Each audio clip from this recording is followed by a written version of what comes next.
प्रधानमंत्री मोदी के उस धुआंधार भाषण का एक विश्लेषण करेंगे जिसमें विपक्ष के खिलाफ आज उन्होंने बहुत आग उगली है और इसमें आपको शब्दों के अंगारे भी नजर आएंगे। प्रधानमंत्री ने आज 44 मिनट लंबा भाषण दिया है अब से थोड़ी देर पहले, और यह राहुल गांधी की संसद की सदस्यता समाप्त होने के बाद उनका पहला भाषण है जिसमें उन्होंने राहुल गांधी और कांग्रेस पार्टी का नाम तो नहीं लिया लेकिन उन पर हमले बहुत बड़े बड़े किए हैं। पहली बात उन्होंने जो आज कही है वो ये कि आज कुछ राजनीतिक दल भ्रष्टाचार बचाओ अभियान चला रहे हैं और इसके लिए वो अदालतों के फैसलों पर सवाल उठाने से भी चूकते नहीं। दूसरी बात उन्होंने कही कि बीजेपी उन पार्टियों की तरह नहीं है जो ट्विटर और यूट्यूब जैसे सोशल मीडिया प्लेटफॉर्म से बनी हो, ये धरातल पर बनी पार्टी है। तीसरी बात, उन्होंने बीजेपी को राजनीतिक पार्टी नहीं बल्कि एक राजनीतिक व्यवस्था बताया है। और चौथी बात उन्होंने कही कि कुछ राजनीतिक दल ये नारा लगाते हैं कि मोदी तेरी कब्र खोदेगी, और ये दल उनकी कब्र खोदना भी चाहते हैं और उन्हें जेल में डालना चाहते हैं, लेकिन मोदी को लोगों के विश्वास ने अब तक बनाया है और बचाकर भी रखा है। तो अब आपको ये पूरा भाषण हम दिखाते हैं। असल में आज प्रधानमंत्री मोदी ने ये सारी बातें उस कार्यक्रम में कही हैं जिसमें आज दिल्ली में बीजेपी के केंद्रीय कार्यालय का लोकार्पण किया गया। असल में दिल्ली में बीजेपी के राष्ट्रीय मुख्यालय में कुछ नए आवासीय परिसर बनाए गए हैं जिसका आज प्रधानमंत्री मोदी ने उद्घाटन किया और इस दौरान उन्होंने वहां पर मौजूद श्रमिकों से भी मुलाकात की, उनसे बात की, श्रमिकों के साथ फोटो खिंचवाई। वो श्रमिक, वो लोग जिन्होंने इस मुख्यालय को बनाया है उनके साथ वो मिले, उनके साथ थोड़ी बातचीत की और उनके साथ बाद में उन्होंने फोटो भी खिंचवाई बीजेपी अध्यक्ष जेपी नड्डा के साथ। ये जो आप तस्वीर देख रहे हैं ये उन श्रमिकों की है जो लोग बीजेपी के मुख्यालय में निर्माण कार्य में लगे हुए हैं और प्रधानमंत्री मोदी आज इनसे मिलने के लिए गए, इनका हालचाल पूछा और फिर इनके साथ एक फोटो खिंचवाई। प्रधानमंत्री ने अपने भाषण में आज जो सबसे बड़ी बात कही है वो है भ्रष्टाचार को लेकर, और उन्होंने कहा कि आज जो पार्टियां अदालत के फैसले पर सवाल उठा रही हैं वो असल में भ्रष्टाचार का समर्थन कर रही हैं। जो लोग भ्रष्टाचार में लिप्त हैं उन पर जब एजेंसियां कार्रवाई करती हैं तो एजेंसियों पर हमला किया जाता है। जब कोर्ट कोई फैसला सुनाता है तो कोर्ट पर सवाल उठाए जाते हैं, न्यायिक प्रणाली पर हमले होते हैं। आप सब देख रहे हैं कुछ दलों ने मिलकर भ्रष्टाचारी बचाओ अभियान छेड़ा हुआ है।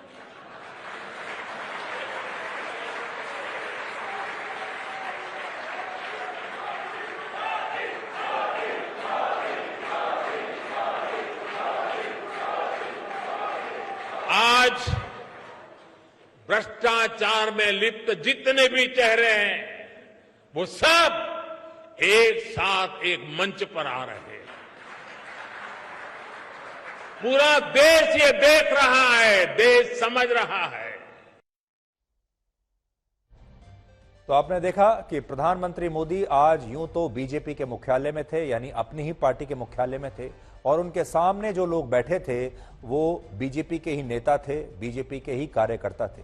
लेकिन प्रधानमंत्री मोदी जो बात कह रहे थे वो बात इशारा थी राहुल गांधी और विपक्ष के नेताओं के लिए। वो बात तो यहां खड़े होकर कह रहे थे लेकिन ये सारी बातें इशारा करती हैं राहुल गांधी की तरफ, राहुल गांधी के सलाहकारों और सहयोगियों की तरफ।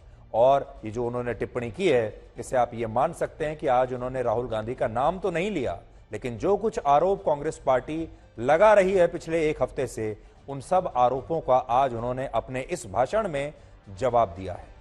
प्रधानमंत्री मोदी ने अपने इस भाषण में उस नारे का भी जिक्र किया जिसमें कांग्रेस पार्टी ने उनकी कब्र खोदने की बात कही थी और उन्होंने बताया कि उन्हें जेल में डालने की कोशिश भी हुई थी।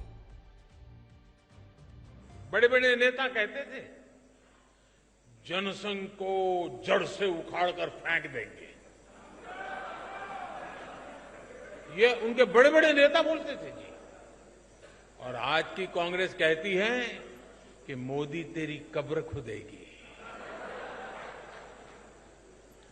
जनसंघ को मिटाने की, भाजपा को मिटाने की अनेक बार साजिशें हुई।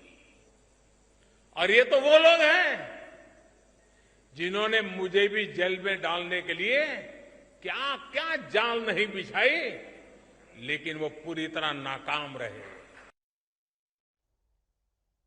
तो प्रधानमंत्री मोदी आज अतीत की बात कर रहे थे, जब वो गुजरात के मुख्यमंत्री थे। ये इशारा उस जमाने का था जब केंद्र में कांग्रेस पार्टी की सरकार थी, यूपीए की सरकार थी और नरेंद्र मोदी गुजरात के मुख्यमंत्री हुआ करते थे। और उस समय मोदी पर बहुत सारी इन्वेस्टिगेशन कराई गई, बहुत सारी जांच एजेंसियां बनाई गई, एसआईटी बनाई गई और पूरी कोशिश की गई कि प्रधानमंत्री मोदी को, जो कि उस समय जब ये मुख्यमंत्री थे, तब इन्हें किसी न किसी केस में फंसाकर जेल में डाला जाए। और प्रधानमंत्री मोदी एक ऐसे नेता हैं जो ऐसी बातों को बहुत आसानी से भूलते नहीं हैं।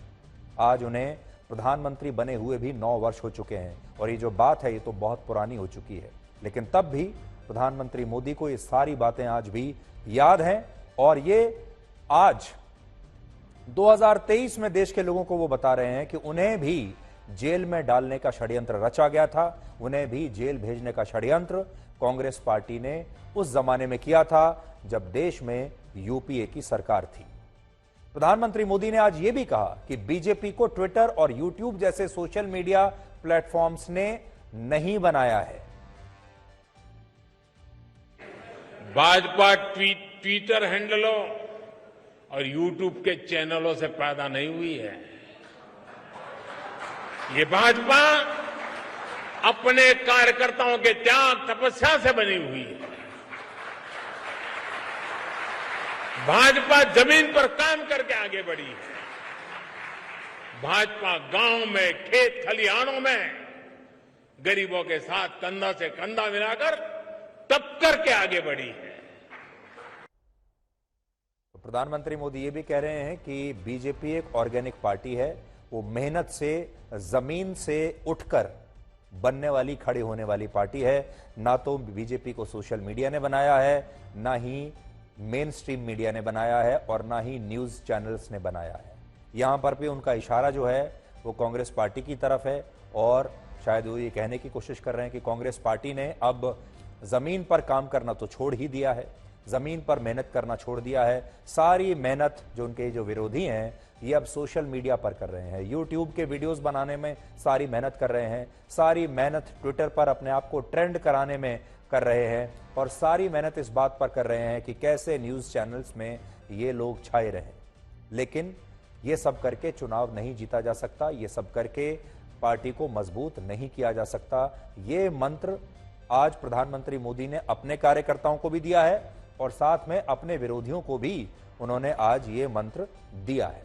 प्रधानमंत्री मोदी ने इसके बाद यह भी कहा कि बीजेपी एक पार्टी नहीं है, बल्कि बीजेपी एक विचारधारा है, बीजेपी एक सोच है। 1980 में जब भाजपा का जन्म हुआ तब कुछ समय के लिए 10 राजेंद्र प्रसाद मार्ग पार्टी का ऑफिस बन गया था और उसी जगह पे पहले अपने नानाजी देशमुख रहते थे। बहुत से कार्यकर्ताओं को 11 अशोका रोड पार्टी ऑफिस के रूप में याद होगा। इसके भी काफी समय बाद पार्टी ऑफिस दीनदयाल उपाध्याय मार्ग पर शिफ्ट हुआ। एक तरह से हमारी पार्टी की प्रगति का प्रतीक है। इस दौरान कितने ही उतार चढ़ाव आए। हम तो वो दल है जिसने इमरजेंसी के दौरान लोकतंत्र की रक्षा के लिए खुद अपने दल को ही देश हित में आहूत करने पर हमने हिम्मत के साथ कदम उठाया। तो ये प्रधानमंत्री मोदी का नया भाषण, जिसमें उन्होंने बताया है अपने कार्यकर्ताओं को भी और अपने विरोधियों को भी कि उनके जीवन में, उनकी पार्टी के जीवन में उतार चढ़ाव लगातार आते रहे, संघर्ष वो लगातार करते जा रहे हैं और जमीन पर रहकर लगातार मेहनत करते हैं। और अगर षड्यंत्रों की बात करें तो उनके विरोधी उन्हें जेल में डालने का षड्यंत्र भी करते हैं और उनकी कब्र खोदने का षड्यंत्र भी करते हैं। लेकिन फिर इन सब के बावजूद प्रधानमंत्री मोदी लगातार चलते कैसे जा रहे हैं, वो थकते क्यों नहीं? आज इस विषय पर भी उन्होंने बात की है कि वो थकते क्यों नहीं है। आप भी सुनिए। मुझे बहुत सारे लोग कहते हैं, अरे मोदी जी अब सत्ता मिल गई, 2-2 बार प्रधानमंत्री बन गए, अभी भी क्यों इतना दौड़ते रहते हो, क्यों भागते रहते हो? अरे कभी तो मौज करो, आराम करो। लेकिन उन लोगों को पता नहीं है, बीजेपी कार्यकर्ता की नियति आराम करना, बैठना, मौज करना हो नहीं सकता। भाजपा के कार्यकर्ता के लिए देश की आशाएं, लोगों की आकांक्षाएं, उनके सपने ही उसकी ड्राइविंग फोर्स होती है। तो प्रधानमंत्री मोदी ने आज ये बता दिया कि उनमें और बाकी नेताओं में क्या अंतर है। वो प्रधानमंत्री तो हैं, इतने बड़े नेता तो हैं, लेकिन आज भी एक कार्यकर्ता की तरह रहते हैं और एक कार्यकर्ता की तरह ही उतनी ही मेहनत करते हैं जो कि एक कार्यकर्ता करता है। षड्यंत्र भी उनके खिलाफ होते रहते हैं और वो क्यों नहीं थकते हैं उसका फॉर्मूला भी उन्होंने बताया है। तो एक तरीके से आज ये जो मौका था आज शाम का, उसे प्रधानमंत्री ने ऐसे समझिए कि एक फुल टॉस बॉल की तरह लिया और उस बॉल को उन्होंने मैदान से पार उस पर छक्का मार दिया। और आज इस मौके पर उन्होंने जो भाषण दिया है वो असल में राहुल गांधी के लिए एक संदेश है, वो कांग्रेस पार्टी के लिए एक संदेश है, विरोधी दलों के लिए जो एक साथ एकजुट हो रहे हैं भ्रष्टाचार के मामले पर, भ्रष्टाचार को रोकने के लिए नहीं बल्कि भ्रष्टाचार से बचने के लिए जो इकट्ठा हो रहे हैं, एक मंच पर आ रहे हैं, उनके लिए उनका ये एक साफ साफ संदेश आज का था। इसलिए आप कह सकते हैं कि अब तक का हाल के दिनों का सबसे धुआंधार और आग उगलने वाला भाषण उनका ये था। और उनके जो चाहने वाले हैं, उनके जो समर्थक हैं, वो तो इस भाषण को सुन ही रहे होंगे, लेकिन आज का उनका ये भाषण उनके विरोधी भी बहुत ध्यान से सुन रहे होंगे। इस समय भी हो सकता है सुन रहे होंगे। उनके जो विरोधी दल के नेता हैं, कांग्रेस पार्टी के जो नेता हैं, उन्होंने भी आज उनका ये भाषण एक बार नहीं बल्कि कई कई बार सुना होगा। राहुल गांधी अब अपने सरकारी बंगले को खाली करने के लिए तैयार हो गए हैं। राहुल गांधी ने आज लोकसभा सचिवालय के डिप्टी सेक्रेटरी को एक चिट्ठी लिखी और उन्होंने लिखा उसमें कि उन्हें उनका सरकारी बंगला खाली करने के लिए जो नोटिस भेजा गया है उसमें नियमों के तहत बंगला खाली करने की जो समय सीमा बताई गई है वो उस आदेश का पूरी तरह से पालन करेंगे। और उन्होंने इस चिट्ठी में यह भी लिखा कि क्योंकि वो 2004 से ही इस बंगले में रह रहे हैं, इसलिए इस जगह से उनकी बहुत सारी मधुर यादें जुड़ी हुई हैं, लेकिन फिर भी वो सारे नियम मानते हुए इस बंगले को तय समय के अंदर खाली कर देंगे। ये नैतिकता के आधार पर लिया गया उनका एक बड़ा फैसला माना जाएगा। उन्होंने एक बार भी ये कोशिश नहीं की कि वो इस बंगले को अपने पास रखने की कोशिश करें, सरकार को कुछ नए तर्क भेजें, सरकार को बताएं कि मुझे थोड़ा और समय चाहिए या मैं क्यों इस बंगले को खाली नहीं कर सकता, जैसा कि बहुत सारे नेता करते हैं। आज उन्होंने ऐसा कोई बहाना नहीं लगाया और कह दिया कि वो ये बंगला चुपचाप तय समय के अंदर खाली कर देंगे, कोई बहानेबाजी नहीं करेंगे। हालांकि कांग्रेस पार्टी अब भी यह कह रही है कि राहुल गांधी को Z+ श्रेणी की सुरक्षा मिली हुई है और इस सुरक्षा में रहने वाले दूसरे नेताओं से भी उनका सरकारी बंगला खाली अब तक नहीं कराया गया है। इसलिए राहुल गांधी को ऐसा करने के लिए कहना उनके प्रति सरकार की दुर्भावना को दर्शाता है। उनके जो तमाम समर्थक हैं, पार्टी के जो लोग हैं, वो यही बात लगातार कह रहे हैं कि ऐसे और भी बहुत सारे नेता हैं जो आज किसी पद पर नहीं है, जो अब ना लोकसभा में है, ना राज्यसभा में है, ना मंत्री हैं, फिर भी वो सरकारी बंगलों में अभी भी रह रहे हैं। कई लोग ऐसे भी हैं जिन्हें Z+ श्रेणी की सुरक्षा मिली हुई है और उन्हें बंगला ये कहकर दे दिया गया कि उनकी सुरक्षा के लिए इस तरह के बंगले में रहना सही होगा। तो फिर राहुल गांधी को ही क्यों निकाला जा रहा है? और आज भी सरकार से हम ये भी कहना चाहेंगे कि अगर सरकार को निष्पक्ष रहना है और निष्पक्ष दिखना है तो उसे ऐसे तमाम नेताओं से भी सरकारी बंगले खाली करने के लिए कह देना चाहिए जो संसद की सदस्यता समाप्त होने के बाद भी इन सरकारी बंगलों में लंबे समय से अभी तक रह रहे हैं। अब इस सवाल पर आते हैं कि अगर राहुल गांधी को अपनी संसद की सदस्यता समाप्त होने के बाद नियमों के तहत सरकारी बंगला खाली करना पड़ रहा है तो फिर इसे कुर्बानी के चश्मे से क्यों देखा जा रहा है? राहुल गांधी ने अगर इतना बड़ा सरकारी बंगला लगभग 20 साल तक उसमें रहने के बाद खाली कर भी दिया, तो इसे लोग इतनी बड़ी कुर्बानी, इतनी बड़ी बात क्यों मान रहे हैं? अंग्रेजी में कहें तो what's the big deal about it? ऐसा क्या हो गया अगर खाली कर दिया तो? कुछ लोग इस बात से हैरान क्यों हो रहे हैं? हमारे देश में हर 5 साल में बहुत सारे सांसद अपनी सदस्यता समाप्त होने के बाद इन सरकारी बंगलों को हर 5 साल में खाली करते हैं जब वो चुनाव हार जाते हैं। और यहां बात सिर्फ नेताओं की नहीं है, हमारे देश में करोड़ों सरकारी कर्मचारी हैं जिन्हें रिटायरमेंट के बाद या अपनी सेवाएं समाप्त होने के बाद अपने सरकारी घर या सरकारी फ्लैट्स खाली करने होते हैं, और वो करते हैं। लेकिन लोग कभी उन्हें महान नहीं बनाते, ना ही ये कहते हैं कि ऐसा करके इतने लोगों ने बहुत बड़ा त्याग का काम किया है। लेकिन राहुल गांधी के मामले में इस तरह की भावना लगातार देखी जा रही है कि राहुल गांधी कितने महान नेता हैं। देखिए, उन्होंने एक ही बार नोटिस आने पर अपना सरकारी बंगला खाली कर दिया। राहुल गांधी ने ऐसा क्यों किया? और लोग इसी पर शाबाशी भी दे रहे हैं, इसे कुर्बानी भी मान रहे हैं। राहुल गांधी जब अपनी किसी गाड़ी में अकेले खुद गाड़ी चलाकर जाते हैं तो भी लोग बड़े अचंभे में हैरान हो जाते हैं कि देखिए, राहुल गांधी की सरलता देखिए, उनकी सिंप्लिसिटी देखिए कि इतने बड़े नेता होने के बाद भी खुद अपनी गाड़ी चलाते हैं। लेकिन आपने नहीं देखा, इस देश में करोड़ों ऐसे लोग हैं, देश के हर शहर में, गांव में, जो अपनी गाड़ी खुद ही चलाते हैं। तो इसमें ऐसी क्या बड़ी बात है? सच यह है कि बहुत सारे लोगों को ऐसा ही लग रहा है कि अगर राहुल गांधी अपना सरकारी बंगला खाली करने के लिए तैयार हो गए हैं तो ये उनका एक बड़प्पन है, उनकी महानता है, उनका त्याग है, उनकी कुर्बानी है। लेकिन सोचिए, नियमों का पालन करने में आखिर महानता कैसी हो सकती है? राहुल गांधी वही कर रहे हैं जो इस देश का कानून उन्हें करने के लिए कहता है। लेकिन उनके इस फैसले को लेकर जो धारणा बन रही है उसका कारण है सेंस ऑफ एंटाइटलमेंट, यानी वो भावना जिसमें ऐसा सोचा जाता है कि ये नियम उक्त व्यक्ति पर लागू नहीं होते। आपने देखा होगा, उनके जो पार्टी के तमाम नेता हैं वो तो अदालत के आदेश पर भी ये कह रहे हैं कि ये आदेश जो है राहुल गांधी पर लागू नहीं होना चाहिए। अदालत को सोचना चाहिए था कि राहुल गांधी के मामले में वो अलग तरह की सजा देते। इस बात को आप एक काल्पनिक कहानी से आज समझ सकते हैं।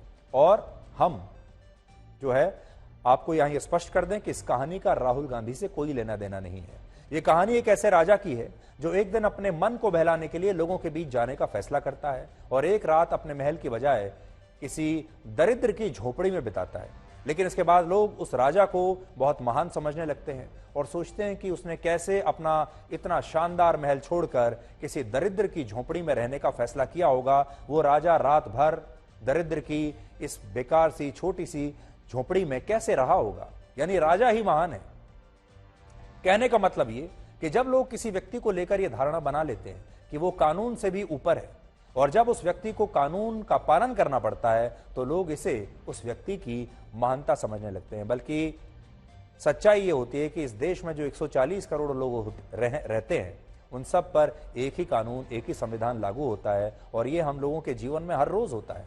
लेकिन अगर एक राजा एक दिन किसी दरिद्र की झोपड़ी में समय बिता भी लेता है या महल को छोड़कर कुछ दिन बाहर चला जाता है तो लोग इसे राजा की महानता समझने लगते हैं। यहां हम फिर से बता दें, ये काल्पनिक कहानी थी, इसका किसी से भी कोई लेना देना नहीं है। ये कहानी हमने आपको एक उदाहरण के तौर पर सुनाई ताकि आप इस मामले को अच्छी तरह से समझ सकें। सेंस ऑफ एंटाइटलमेंट क्या होता है उसे आप अच्छी तरह से समझ सकें, क्योंकि हमारे देश में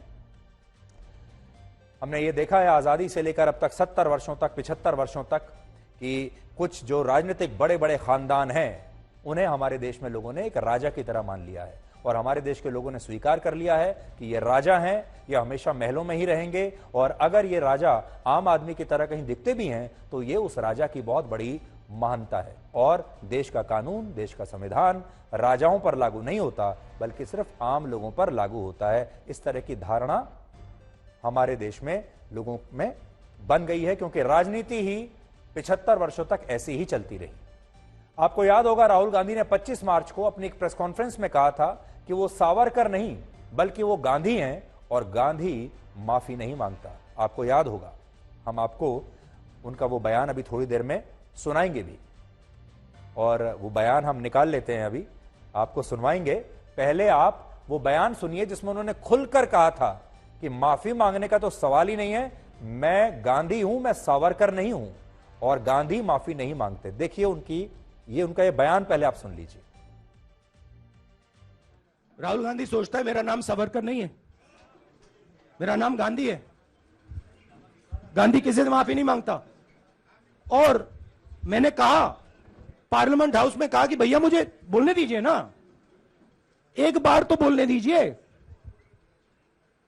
2 बार चिट्ठी लिखी, तीसरी बार मैं पर्सनली स्पीकर से जाके कहता हूं, स्पीकर सर प्लीज, आप डेमोक्रेसी के लोकतंत्र के आप प्रोटेक्टर हैं, मुझे बोलने दीजिए। मुस्कुरा के कहते हैं भैया मैं तो नहीं कर सकता।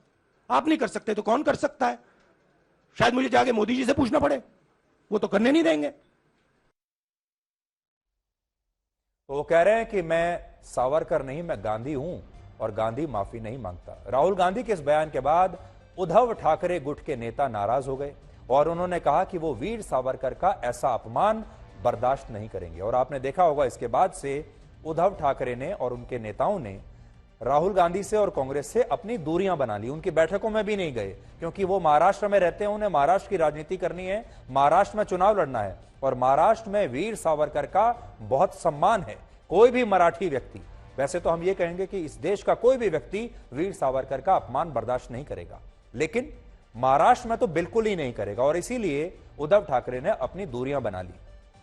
लेकिन आज इसी नाराजगी को दूर करने के लिए राहुल गांधी ने उद्धव ठाकरे के सहयोगी संजय राउत से मुलाकात की और हमें ऐसा पता चला है सूत्रों से कि राहुल गांधी उद्धव ठाकरे की नाराजगी को दूर करने के लिए अपने वीर सावरकर वाले बयान पर गलती सुधारने के लिए तैयार हो गए हैं। यानी राहुल गांधी मोदी सरनेम के बयान पर अदालत में माफी नहीं मांगते, लेकिन वो चौकीदार चोर है के बयान पर सुप्रीम कोर्ट में माफी मांग लेते हैं और सावरकर वाले बयान पर भी राजनीतिक नुकसान से बचने के लिए संजय राउत से मुलाकात भी करते हैं और बंद कमरे में अपना खेद भी जता देते हैं। बड़ी बात यह है कि इस मुद्दे पर राहुल गांधी और उद्धव ठाकरे के बीच मध्यस्थता एनसीपी के अध्यक्ष शरद पवार ने करवाई है।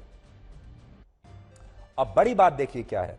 अभी हमें यह जो पता चला है वो ये कि राहुल गांधी ने वीर सावरकर को लेकर अभी तक जितने भी ट्वीट किए थे उन सबको उन्होंने डिलीट कर दिया है और संजय राउत को यह भरोसा दिलाया है कि अब वो वीर सावरकर का अपमान नहीं करेंगे। अब आप सोचिए, यह भी एक तरीके से खेद जताना भी एक माफी मांगने जैसा ही है। और अब जब उनको यह पता चला कि इससे उनका राजनीतिक नुकसान हो रहा है तो तुरंत उन्होंने अपनी विचारधारा को बदल लिया। तुरंत वही वीर सावरकर जो उन्हें कायर दिख रहे थे, अब वो उन्हें वीर दिखने लगे। तो देखिए, एक ही रात में कायर सावरकर राहुल गांधी के लिए दोबारा से वीर सावरकर बन गए। इस सब के बीच अब कांग्रेस पार्टी लोकसभा अध्यक्ष ओम बिरला के खिलाफ अविश्वास प्रस्ताव लाने की तैयारी कर रही है, क्योंकि उन्हें लगता है कि ये ओम बिरला की वजह से ही राहुल गांधी की अध्यक्षता समाप्त हुई है।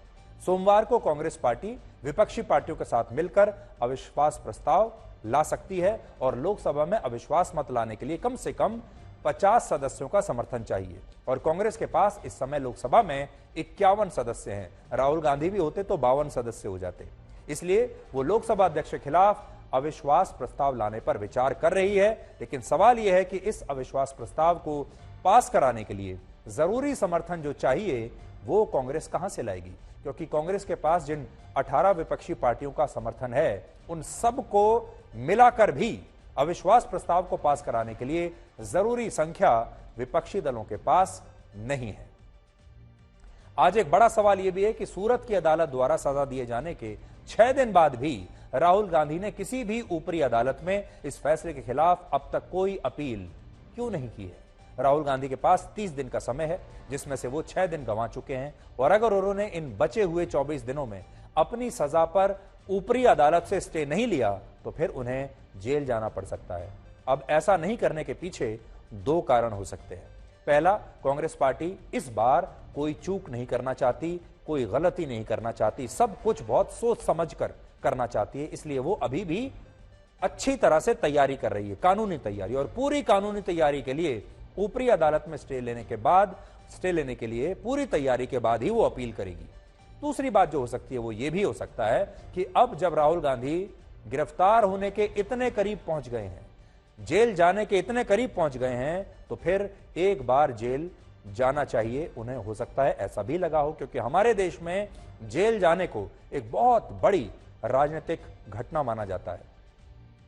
और राहुल गांधी जैसा नेता अगर जेल चला गया तो आप सोचिए उनके लिए जो जन समर्थन है, उन्हें ऐसा लगता है कि वो बढ़ जाएगा, उनके प्रति जो सहानुभूति है वो बढ़ जाएगी। और पूरा अंतर्राष्ट्रीय मीडिया, पश्चिमी मीडिया एक ही खबर चलाएगा, वो ये कि मोदी ने अपने विरोधियों को जेल में डाल दिया, राहुल गांधी को जेल में डाल दिया। किसने डाल दिया? मोदी ने जेल में डाल दिया। जो एक लाइन की हेडलाइन बनेगी, जो नैरेटिव बनेगा, वो ये कि मोदी ने राहुल गांधी को जेल में डाल दिया और मोदी राहुल गांधी से डर गए। अब इस एक हेडलाइन के लिए अगर राहुल गांधी को कुछ समय जेल में बिताना भी पड़े तो तस्वीरें बहुत अच्छी बनेंगी और आने वाले वर्षों में वही तस्वीर छपेगी।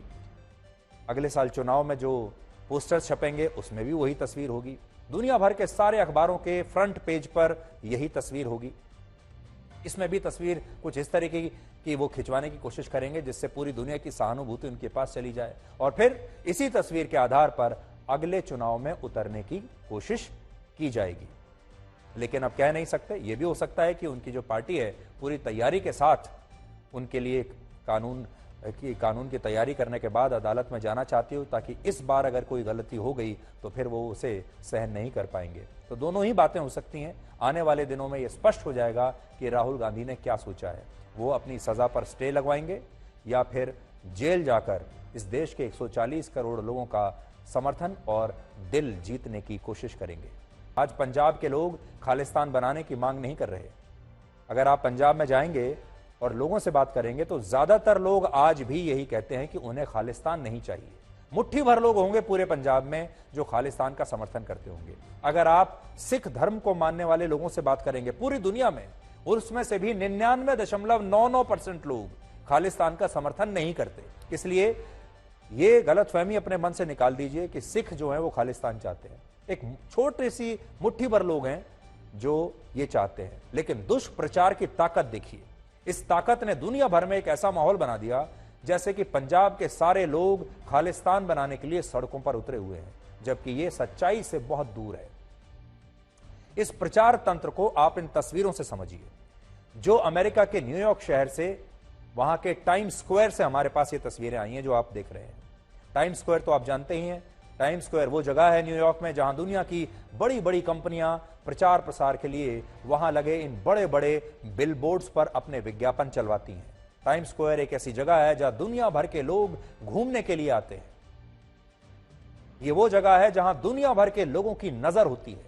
इन बिलबोर्ड्स पर जो भी विज्ञापन चलते हैं उसे दुनिया भर में करोड़ों लोग देखते हैं और यहां पर विज्ञापन चलवाना, तस्वीर चलवाना अपने आप में बहुत बड़ी बात मानी जाती है। और खालिस्तान के जो संगठन हैं वो आजकल टाइम स्क्वायर पर इन बड़े बड़े बिलबोर्ड्स में अमृतपाल सिंह की तस्वीरें चलवा रहे हैं, भिंडरावाले की तस्वीरें चलवा रहे हैं, उनके वीडियोस चलवा रहे हैं ताकि पूरी दुनिया का ध्यान इस ओर आकर्षित किया जा सके और खालिस्तान की जो मूवमेंट है इसका एक अंतरराष्ट्रीय प्रोफाइल बन जाए। 26 मार्च को जब खालिस्तानी संगठनों ने यहां एक बड़ा जुलूस निकाला और इस दौरान इस जुलूस में भारत विरोधी नारे लगाए तो टाइम स्क्वायर पर लगे इन बिलबोर्ड्स पर दो लोगों की तस्वीरें और वीडियोस चल रहे थे। पहला था अमृतपाल सिंह, जिसे गिरफ्तार करने के लिए पंजाब पुलिस लगातार ऑपरेशन चला रही है, और दूसरा था जनरल सिंह भिंडरावाला, जिसने 1980 के दशक में पंजाब को खालिस्तान बनाने के लिए न जाने कितने हिंदुओं और पुलिस कर्मियों की हत्या की थी या करवाई थी। नोट करने वाली बात यह है कि टाइम स्क्वायर पर अमृतपाल सिंह और भिंडरावाला की तस्वीरें ये कहते हुए चलाई गई कि पंजाब में सिख समुदाय के लोगों पर अत्याचार किए जा रहे हैं और पंजाब के तमाम लोग खालिस्तान के पक्ष में हैं, लेकिन भारत की सरकार उनका दमन कर रही है और उनकी आवाज को दबाया जा रहा है, लोकतंत्र को वहां नष्ट किया जा रहा है। और इसी को नैरेटिव कहते हैं, इसी को कहानी कहते हैं। यानी इस तरह से कहानी को कहिए कि पूरी दुनिया को उस पर विश्वास हो जाए। सोचिए, जिन लोगों ने टाइम्स स्क्वायर पर ये तस्वीरें और वीडियोस देखे होंगे उन लोगों की भारत के प्रति अब तक ये धारणा शायद बन चुकी होगी कि पंजाब में सभी लोग खालिस्तान चाहते हैं और भारत सरकार उनकी अभिव्यक्ति की आजादी का दमन कर रही है, जबकि ये बिल्कुल सच नहीं है। इस प्रचार तंत्र की यही ताकत है कि ये झूठ टाइम स्क्वायर पर प्रसारित होकर सच जैसा दिखने लगता है और फिर यह झूठ पूरी दुनिया में फैल जाता है और इसीलिए इस फेक नैरेटिव की भी एक बहुत बड़ी कीमत है और यह कीमत करोड़ों रुपए में है। कीमत भी आपको बता देते हैं। आज टाइम्स स्क्वायर पर लगे बिलबोर्ड्स पर एक दिन के लिए, सिर्फ एक दिन के लिए इस तरह का वीडियो चलाने का खर्च 50,000 यूएस डॉलर्स के आसपास है, यानी 41 लाख रुपए एक दिन का। और यह वीडियो भी सिर्फ एक घंटे में 15 सेकंड के लिए चलाया जाता है, क्योंकि उनके पास बहुत सारे वीडियोस होते हैं चलाने के लिए। तो लगभग 50 लाख रुपए रोज पर आप इस वीडियो को एक घंटे में 15 सेकंड के लिए चला पाएंगे, क्योंकि ये रोटेशन में चलता है। और इन खालिस्तानियों ने भारत के खिलाफ दुष्प्रचार करने के लिए ये करोड़ों रुपए खर्च कर दिए। और सोचिए ये पैसा कहां से आ रहा है, कौन इस पैसे को लगा रहा है। तो भिंडरावाले की तारीफ में गाने वहां पर बजाए जा रहे हैं, खालिस्तान के प्रचार के लिए वहां पर गाने बजाए जा रहे हैं और उनकी तस्वीरें टाइम्स स्क्वायर पर इस तरह चल रही हैं। अब आगे बढ़ने से पहले आपसे एक सवाल हम पूछना चाहते हैं। ये वो लोग हैं जो भारत को तोड़ना चाहते हैं, जो भारत के खिलाफ काम करते हैं, भारत के टुकड़े टुकड़े करना चाहते हैं, और आज इनका प्रचार अमेरिका के न्यूयॉर्क जैसे शहर में टाइम्स स्क्वायर पर हो रहा है और वहां की सरकार इसे रोकने के लिए कुछ नहीं कर रही। क्या आप कल्पना कर सकते हैं कि किसी बड़े आतंकवादी का इस तरह तस्वीर या वीडियो भारत में, मान लीजिए दिल्ली के कनॉट प्लेस में चल जाए या मुंबई के किसी ऐसी जगह पर चल जाए जो वहां पे कोई लैंडमार्क स्थान माना जाता है, या बेंगलुरु में चल जाए या चेन्नई में चल जाए या भारत के किसी और बड़े शहर में किसी आतंकवादी की ऐसी तस्वीर चल जाए, क्या आप सोच सकते हैं कि ओसामा बिन लादेन का ऐसा वीडियो या तस्वीर हमारे देश में इस तरह प्रचारित की जा सकती है किसी पब्लिक इवेंट में, किसी सार्वजनिक स्थल पर? आप सोच सकते हैं? क्या आप सोच सकते हैं किसी और देश को तोड़ने वाले किसी ऐसे ही संगठन की कोई वीडियो फिल्म या कोई तस्वीर हमारे देश में सार्वजनिक रूप से कहीं दिखाई जा सकती है? हमारे देश में जो टैक्सियां चलती हैं उन पर उसका विज्ञापन लगाया जा सकता है। हमारे देश में जो बस चलती हैं, हमारे देश में जो मेट्रो ट्रेन चलती हैं, रेलगाड़ियां चलती हैं, उन पर आतंकवादियों का कहीं कोई प्रचार हो जाए। लेकिन अमेरिका में यह सब कुछ हो रहा है और इसे रोकने की कोई कोशिश नहीं। और यही कारण है कि ये लोग खालिस्तान का अंतर्राष्ट्रीयकरण करना चाहते हैं। आज पंजाब के लोग खालिस्तान बनाने की मांग नहीं कर रहे, लेकिन इस फेक नैरेटिव को अमेरिका, कनाडा, ब्रिटेन और ऑस्ट्रेलिया जैसे देशों ने सच मान लिया है और ब्रिटेन की संसद में इस पर बाकायदा चर्चा कराई जा रही है। कहने का मतलब यह कि इन मुट्ठी भर खालिस्तानी ताकतों ने इन देशों को भी यह यकीन दिला दिया कि भारत में पंजाब के लोग खालिस्तान मांग रहे हैं और यह पूरा आंदोलन उन्हीं का है, जबकि यह बिल्कुल झूठ है। और यह ठीक वैसा ही है जैसे अब तक कश्मीर के मुद्दे पर एक फेक नैरेटिव पूरी दुनिया में फैलाया जाता था।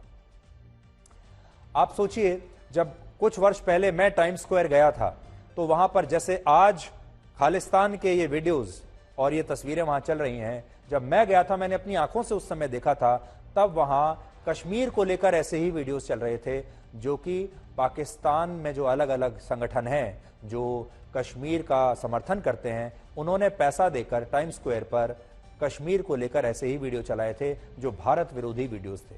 उन वीडियोस में यह बताया गया था कि कैसे भारतीय सेना और भारत की सरकार कश्मीर पर अत्याचार कर रही है और कैसे पूरी दुनिया को एकजुट होना चाहिए कश्मीर को बचाने के लिए। तो पहले कश्मीर के वीडियोस चलते थे यहां, अब खालिस्तान के चल रहे हैं, जो बहुत खतरनाक बात है।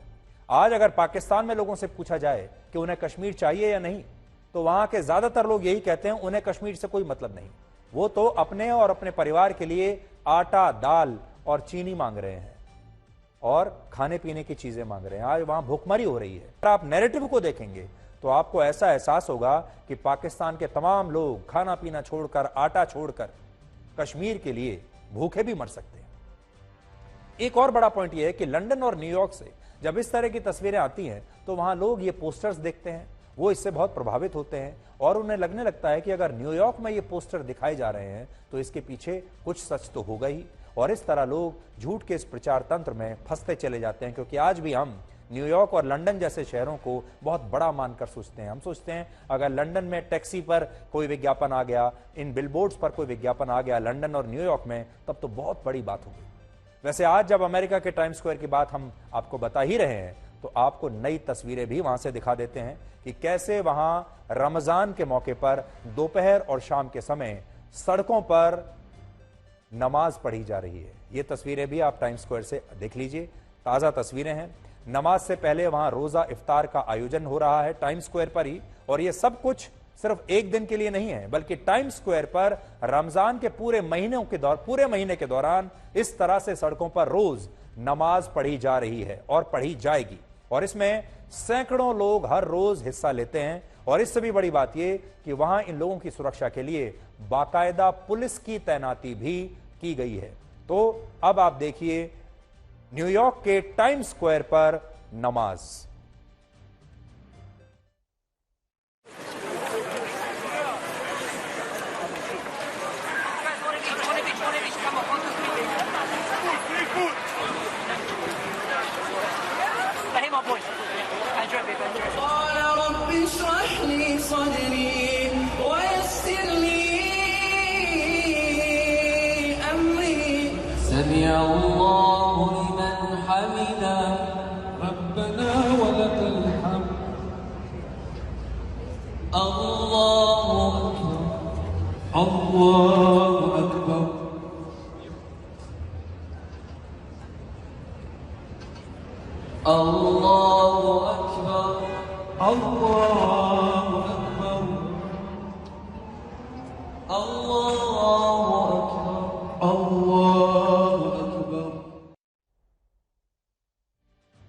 तो हम आप सबकी तरफ से भी इन्हें बधाई दे देते हैं।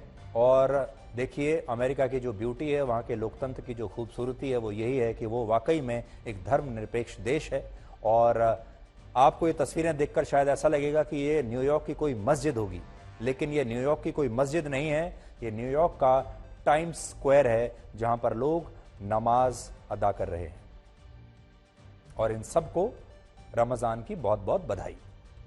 अब वापस से खालिस्तान के मुद्दे पर आते हैं, क्योंकि इन्हीं देशों में जब खालिस्तानी संगठनों द्वारा भारतीय उच्चायोग और दूतावासों पर हमला होता है, तो ये देश ना तो खालिस्तानियों को रोकते हैं और ना ही हमारे दूतावास को सुरक्षा देते हैं।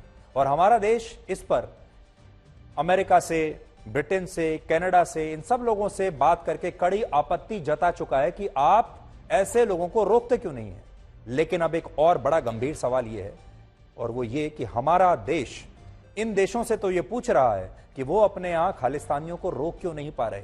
लेकिन सोचिए, अगर इन देशों ने हमसे ये वापस पूछ लिया कि भारत ने अपने यहां खालिस्तानियों को रोकने के लिए अभी तक क्या किया है, पंजाब में आपने इन्हें रोकने के लिए अभी तक क्या किया है, तो हम क्या जवाब देंगे।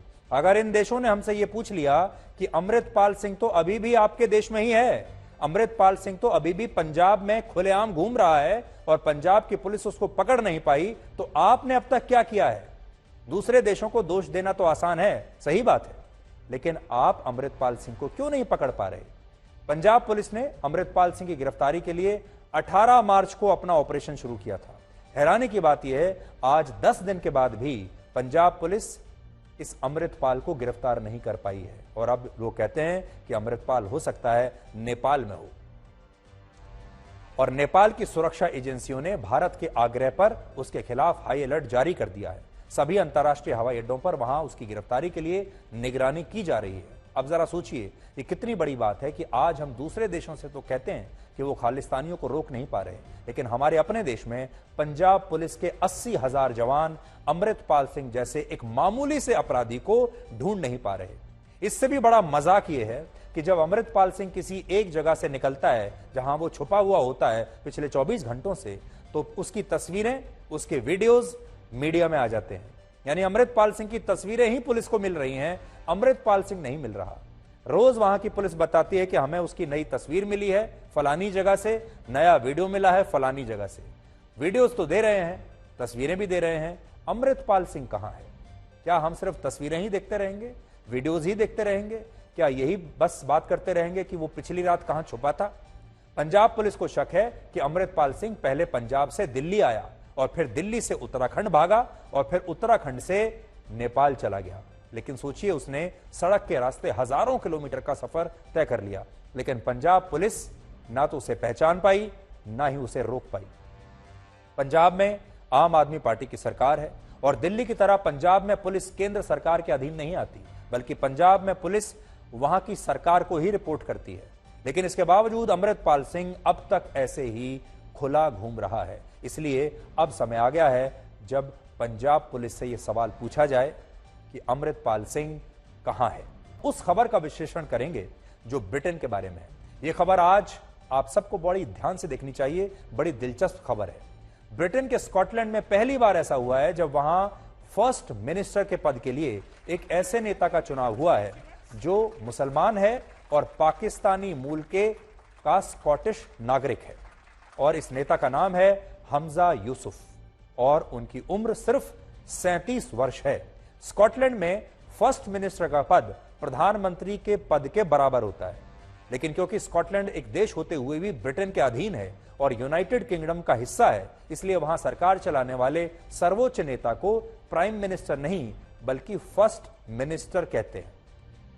लेकिन आज यहां आप समय के चक्र को देखिए कि जिस ब्रिटेन ने भारत पर लगभग 200 वर्षों तक राज किया, यानी उस समय भारत और पाकिस्तान एक ही थे, अब उसी ब्रिटेन के प्रधानमंत्री ऋषि सुनाक भारतीय मूल के ब्रिटिश नागरिक हैं और उसी ब्रिटेन के स्कॉटलैंड का फर्स्ट मिनिस्टर यानी भावी प्रधानमंत्री भी अब एक ऐसा व्यक्ति बनने वाला है जिनका परिवार पाकिस्तान से था। इससे भी बड़ी बात यह कि ब्रिटेन ने धर्म के आधार पर हुए भारत के विभाजन में सबसे बड़ी भूमिका निभाई थी, लेकिन आज जब स्कॉटलैंड ब्रिटेन से आजाद होना चाहता है तब इसमें भी दो सबसे बड़े नेताओं की भूमिका होगी, जिसमें ऋषि सुनक हिंदू हैं और हमजा यूसुफ मुसलमान हैं।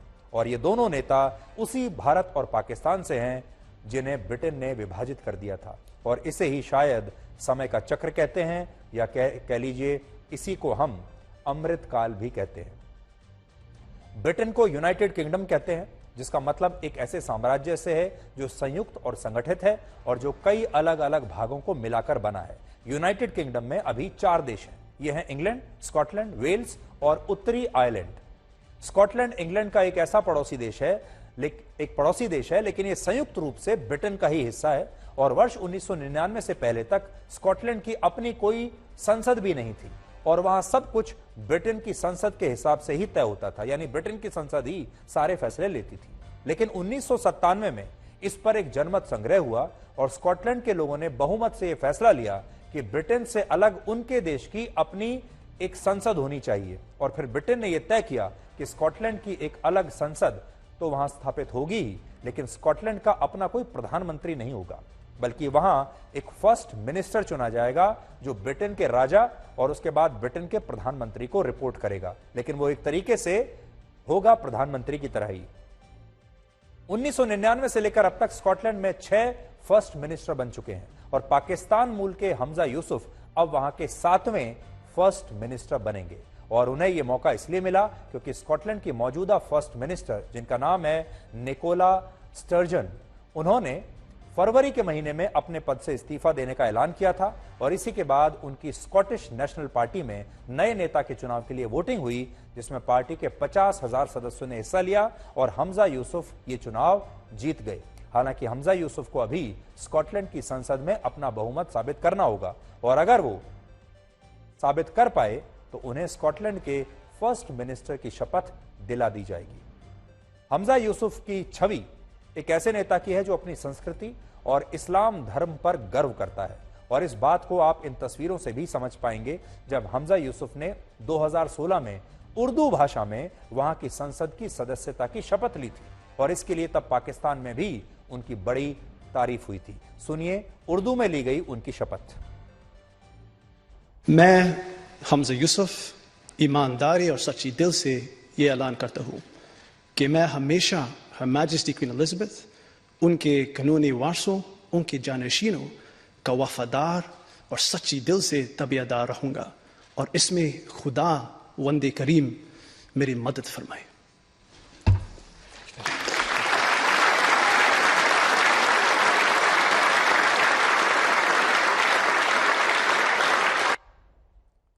तो हमजा यूसुफ से आप क्या सीख सकते हैं? बहुत कुछ सीख सकते हैं। हमजा यूसुफ ने वहाँ की संसद में जो अपना शपथ ली वो अपनी भाषा में यानी उर्दू में ली।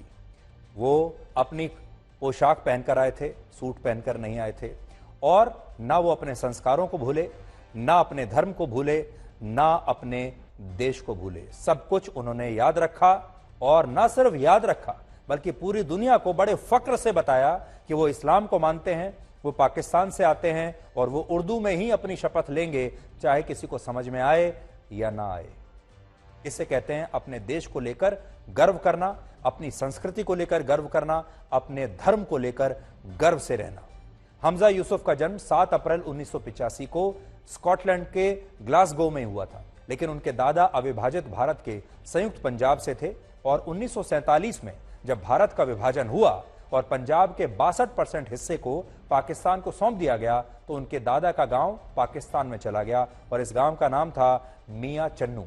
1962 में हमजा यूसुफ के दादा अपने परिवार के साथ स्कॉटलैंड आ गए और फिर स्कॉटलैंड में ही उनके पिता की शादी हुई और उनकी मां कीनिया से थी।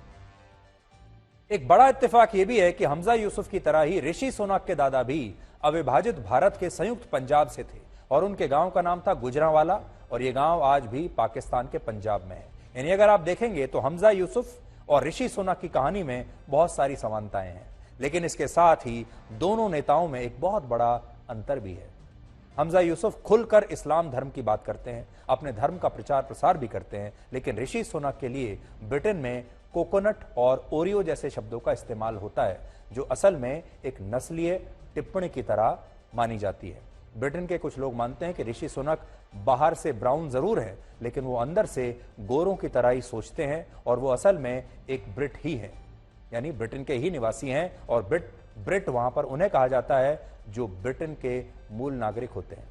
आज जब ब्रिटेन में खालिस्तानी संगठन भारतीय उच्चायोग को निशाना बना रहे हैं, मंदिरों और दूसरी इमारतों पर हमले हो रहे हैं, तब ऋषि सुनक ने भारत के लिए ऐसा कुछ नहीं किया जिससे हम उन पर हिंदू होने का गर्व कर सकें और ये कह सकें कि भारत को उनके ब्रिटेन का प्रधानमंत्री बनने से फायदा मिला है। लेकिन हमजा यूसुफ पाकिस्तान की भी बात करते हैं और ये भी कहते हैं कि वो स्कॉटलैंड को ब्रिटेन से आजाद कराने के लिए जनमत संग्रह करवाएंगे, जबकि ऋषि सुनक ने कहा है कि वो ऐसा बिल्कुल नहीं होने देंगे और ब्रिटेन की एक अदालत ने भी स्कॉटलैंड में आजादी के मुद्दे पर जनमत संग्रह कराने पर रोक लगाई हुई है। As Mohammed Yusuf worked in the Singer sewing machine factory in Clydebank, as Rahmat Ali Bhutta stamped tickets on the Glasgow Corporation buses, they could not have imagined, as I say in their wildest dreams, that 2 generations later, that their grandson would one day be on the cusp of being Scotland's First Minister. We should all take pride in the fact that today we have sent a clear message that your colour of skin or indeed your faith is not a barrier to leading the country that we all call home. तो ये दोनों ही लोग अविभाजित पंजाब के हैं और चलते चलते आपसे एक बात और कहना चाहेंगे कि खालिस्तान की मांग तो बहुत हो रही है और आज़ादी से पहले जो अविभाजित पंजाब था जिसका 62% हिस्सा पाकिस्तान में चला गया है, आज वहां पर कोई खालिस्तान की मांग नहीं कर रहा। ये जितने खालिस्तानी हैं इन्हें भारत का पंजाब चाहिए लेकिन पाकिस्तान का पंजाब इन्हें नहीं चाहिए। ऐसा क्यों है? दूसरी बात, पाकिस्तान में सिखों पर कितने अत्याचार हो रहे हैं, अफगानिस्तान में सिखों पर कितने अत्याचार हुए और जब तालिबान की सरकार बनी तो सिखों को वहां से भागना पड़ा गुरुद्वारे छोड़कर। उस वक्त ये सारे खालिस्तानी कहां गए थे? तब ये अफगानिस्तान क्यों नहीं गए? अब ये पाकिस्तान क्यों नहीं जाते अपने लोगों की रक्षा करने के लिए? इनसे ये सवाल जरूर पूछा जाना चाहिए। पेड़ की शाखा पर बैठा पंछी कभी भी डाल हिलने से घबराता नहीं है क्योंकि पंछी डाली पर नहीं अपने पंखों पर भरोसा करता है।